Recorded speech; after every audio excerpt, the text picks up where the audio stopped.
미술을 전공한 제 입장에서도 거지 같은 그림은요, 제 눈에도 거지처럼 보입니다. 고품격 허세 방송 이한입니다. 고갱에 대한 허세 이야기를 해보겠습니다. 바모스.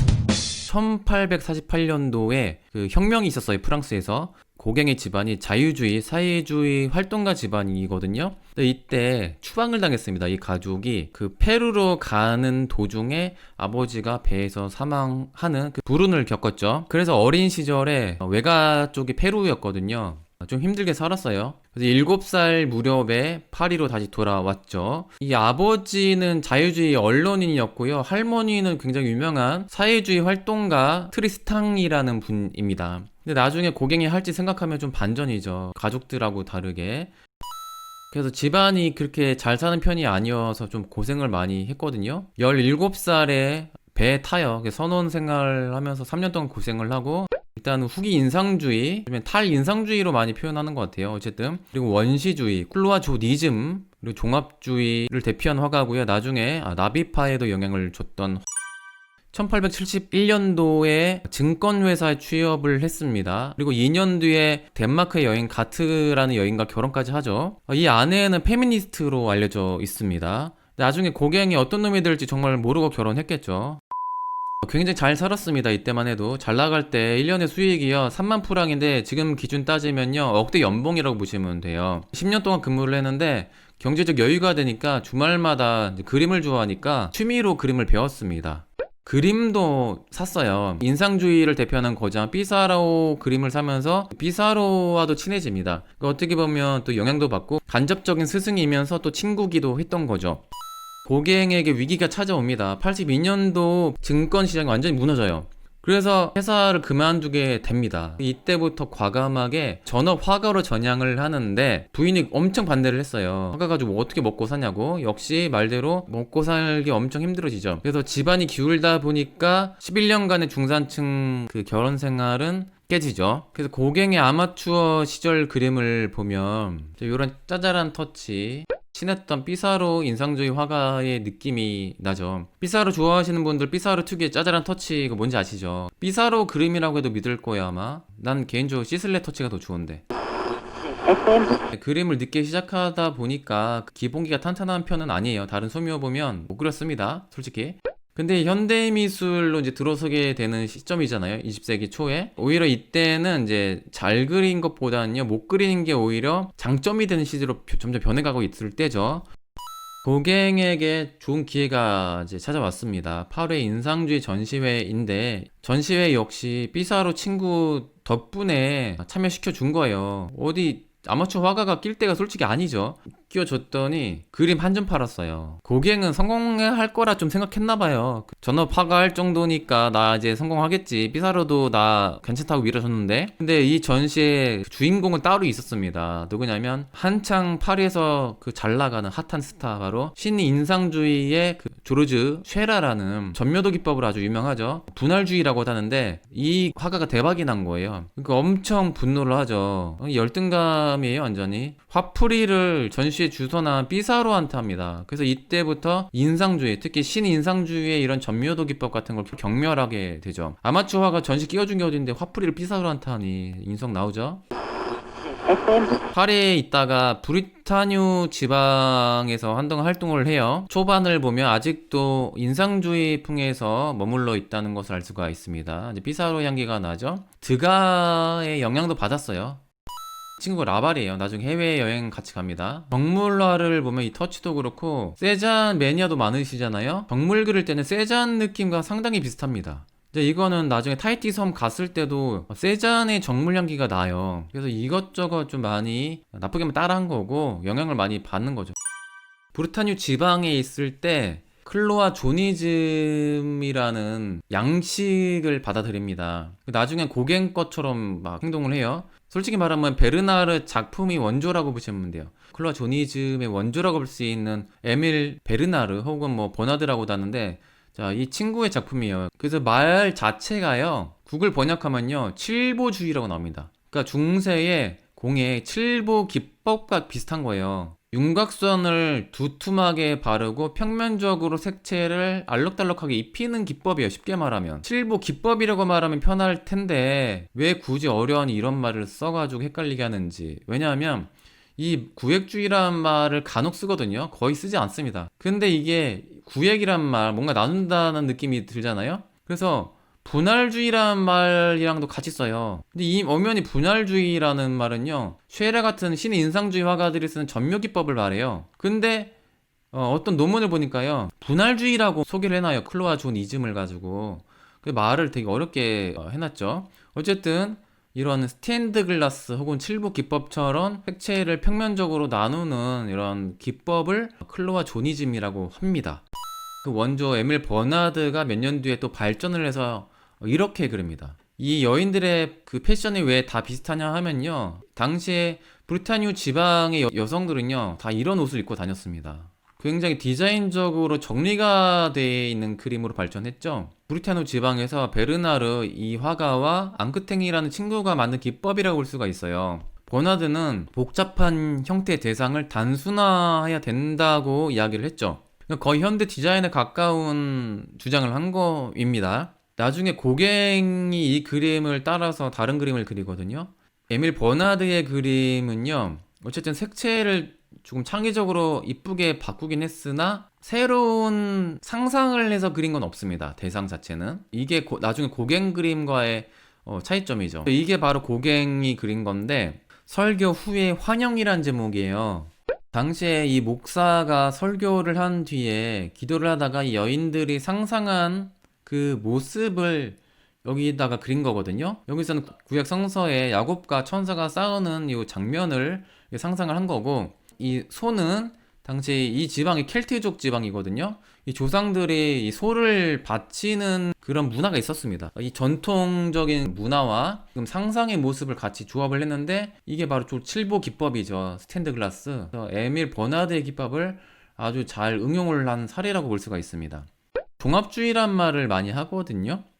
그러면 클로조아니즘은 뭐고 종합주의는 뭐야? 좀 헷갈린단 말이에요. 외곽 형태를 딴다는 점은 똑같아요. 같다고 얘기해도 뭐 별로 차이가 없어요. 그런데 여기에 화가의 주관, 상징주의가 추가된다고 보면 좀 객관화된 사물 재현과 화가의 주관이 종합됐다는 의미이기도 하고, 그러니까 인상주의 화가들이 특히 신인상주의가 뭐 점유법 해가지고 색채를 막 분할하고 막 분석하잖아요. 그러니까 이런 해체적인 성격에 반대하고 오히려 이것을 종합한다고 해서 종합주의라고 이야기하면 좀 복잡하죠. 모르겠고 그냥 클로 조아니즘이랑 똑같은데 말만 좀 바꾼 거라고 볼 수도 있어요. 오리에라는 평론가가 이 종합주의의 핵심 인물을 이 그림 보고 고갱이라고 막 하니까 이 원조 화가 친구 버나드가 화가 난 거예요. 왜냐면 이 그림 이전에 이 그림이 원조고 고갱이 따라한 거잖아요, 이거를. 그래서 나중에 종합주의를 가지고 서로가 원주라고 막 싸웁니다. 게다가 약간 푸른기 나는 여둔 색 있잖아요. 이게 프러시안 블루라는 이 남색깔의 그 컬러인데 컬러를 에밀 버나드 물감을 빌린 거래요. 나중에 이제 화가 나니까 고객이 심지어 내 물감까지 빌려서 썼다고 막 이렇게 얘기한 거예요. 좀 억울한 거는 이해하겠는데 물감 이야기한 건 좀 없어 보이죠. 근데 고갱이 이러니까 뭐라고 하냐면 그가 나를 닮지 않았듯이 나도 그를 닮은 적이 없네. 우리 둘 다 서로 다른 시도를 한 거밖에 없네. 이거 입 싹 닦죠. 고갱이 이래요. 자, 아무튼 그래서 이 둘이 사이가 멀어집니다. 근데 고갱이 말을 좀 위선적으로 많이 하거든요. 고갱이 명언 중에요, 예술은 표절이거나 혁명 둘 중 하나다라는 말을 했어요. 그럼 이 화가가 자기는 완전 창조라고 이렇게 얘기한 거잖아요. 이게 평소 행동도 그렇고. 근데 이 화가 그림 보면 세잔, 드가, 에밀 버나드 여러 화가들 많이 따라한 게 그냥 티가 나는데, 그러면 자기 예술은 그림이 표절이야, 혁명이야? 자, 이 뒤로 그림이 평면적으로 바뀝니다. 정물과 강아지, 귀여운 강아지를 그려놨는데 식탁보 위에 강아지들이 뭔가 먹는 모습을 그린 것 같아요. 이거는 컵이겠고, 그리고 이 시점 파괴하는 모습은 세잔에도 영향을 받은 것 같기도 하고요. 자, 그림자를 파괴했다고 하는데요, 엄연히 완전 파괴한 거 아닙니다. 약간 그림자도 있고. 자, 이 무늬는 조금 좀 망설였네요. 지울지 말지. 고갱의 나르시즘적인 태도가 나옵니다. 자, 이 89년도부터 예수님 이미지를 많이 그리거든요. 혁명적인 그림 창작을 하는 자신의 고통을 마치 고통받는 예수 그리스도처럼 묘사를 많이 했습니다. 빨간머리 라커머리한 예수님뿐만 아니라 고갱 자신을 이렇게 예수를 위한 순교자처럼 표현해놨고 브루타뉴 지방 여인들을 같이 이렇게 표현한 거죠. 실제와 상상을 조합한다는 차원에서 종합주의를 설명하기 굉장히 좋은 그림의 예시라고도 볼 수가 있습니다. 근데 이 그림을 보더니 피사로가 좀 어이가 없었나 봐요. 그래서 뭐라고 표현해놨냐면 반사회적, 권위적, 신비주의적이라고 표현해놨습니다. 얼마나 어이없으면 반사회적이라고. 정상 아니죠. 아까 그 그림 비슷한 예수님의 이미지를 뒤에다 놓고 좌우상을 그려놨어요. 그래서 이 그림에서 완전 명백해지는 거죠. 자신을 예수 그리스도처럼 표현했다는 거. 이건 더 심했습니다. 자, 요 땡땡이 아시죠? 만화에서 천사들 위에 이런 빛의 링이 있잖아요. 중세나 르네상스 때 그림을 보면 성인이나 천사 혹은 예수님 뭐 이런 고귀한 분들에게 그 후광효과나 이런 링을 그려놔요. 그러면 이거 자신이 무슨 성인급이라고 그린 거잖아요. 이거는 진짜 미친 거죠. 이 화가가 원래부터 종교에 좀 관심 많았던 것 같아요. 사과와 이게 뱀이래요. 좀 유치하게 그런데 뱀인데, 그러니까 뭔가 아담과 이브와 그 원죄, 그 종교적인 이런 거에 좀 관심이 많았던 화가라는 것은 나중에도 나옵니다. 역시 약간 평면적인 느낌의 그림인데 파도 속에 이제 여인을 그려놨어요. 그 머리도 빨갛고 파도 색깔도 약간 주관적으로 표현해 놓은 건데 이 색채를 보면 알록달록한 다양한 색깔이 쉐라가 연구한 분할주의 기법에 좀 영향을 받은 게 있거든요. 그렇게 싫었던 그 쉐라의 분할주의 기법도 좀 따라한 거라고 볼 수가 있어요. 그렇게 인상주의 경멸하고 삐사로 꺼지라고 노선 갈아탔던 게 뭐 좋은 건 따라합니다. 이렇게 세잔 그림 좋아하시는 분들 누가 본 세잔 그림이라고 해도 믿을걸요? 그래서 고갱의 정물화에는 세잔의 향기가 난다. 이거를 알 수가 있죠. 갑자기 인상주의로 역행하네요. 그렇게 싫어던 인상주의. 심지어 이거 알고 보면 전묘도 기법 아닌가요? 그리고 완전한 그 아까 클로즈와니즘도 아니고 종합주의 아니에요. 아직도 터치에서 많이 못 벗어난 그림이 있습니다. 계속 고민을 하는 거예요. 인상주의 갈지 말지. 색채를 굉장히 화사하고 이쁘게 그려놨습니다. 그나마 완전 색채를 많이 왜곡 안 한 그림인데 자 이런 풍경화를 보면요 아름다운 자연을 굉장히 좋아했던 것 같긴 해요 고갱이. 왜냐하면 도시의 이미지를 풍경화를 그린 건 저는 거의 못 봤거든요. 파리에서 고흐 형제를 만납니다. 아무도 알아보지 않는 이 무명 화가의 재능을 알아봐 준 게 이 둘입니다. 고흐 형제. 테오가 그 화랑 사업을 했죠. 무명 화가의 그림 사줬어요. 고갱 그림. 고흐가 고갱을 만나고 예술가로서의 그 재능에도 고갱한테 완전히 빠져듭니다. 화랑사파는 테오의 후원도 있고 고흐의 요청도 있고 해서 고갱을 아를로 초대를 해서 둘이 같이 동거를 하면서 작업을 하죠. 아를 오기 전에 이 두 화가가 그림까지 교환을 하거든요. 간혹 화가들끼리 그림 교환을 하는 경우 있어요. 약간 우정 비슷한 개념이죠. 근데 자화상을 교환한 거 좀 오글거리지 않나요? 남자 둘이? 아직도 미스테리야. 둘 사이가 뭔 사이인지.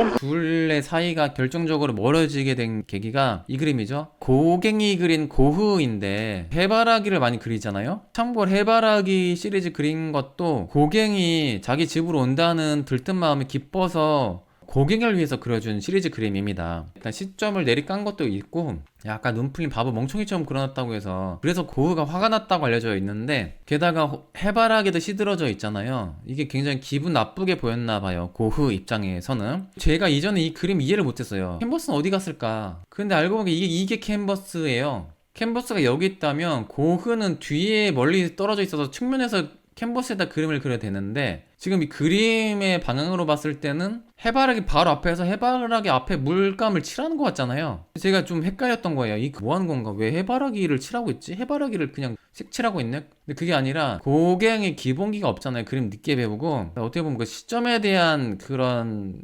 연출이요 어설프다는 것을 알 수가 있어요. 이건 제가 볼 때는 의도는 아니고 실력이라고 봅니다. 근데 이게 그렇게 중요한 건 아니지만 그림 좀 헷갈리게 만들어 놨으니까.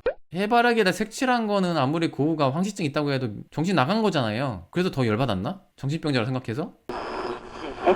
고갱과 고흐가 다투다가 고흐가 자해를 해서 귀를 잘랐다고 알려져 있죠. 사실도 논란이 많습니다. 둘이 싸우다가 실수로 우발적으로 귀가 잘려졌다 이런 말도 있고, 어쨌든 이 이후에 도망가듯이 고갱이 파리로 오거든요. 이때 이 사건이 좀 충격이었나 봐요. 그래서 고갱이 사람 얼굴 모양으로 주저앉아 시리즈 작업을 해요. 그래서 이 작품은 사람 귀가 없어요. 그리고 마치 피를 흘리는 듯한 이런 느낌이 나옵니다. 그래서 누가 봐도 이거 고우란 걸 알 수가 있습니다.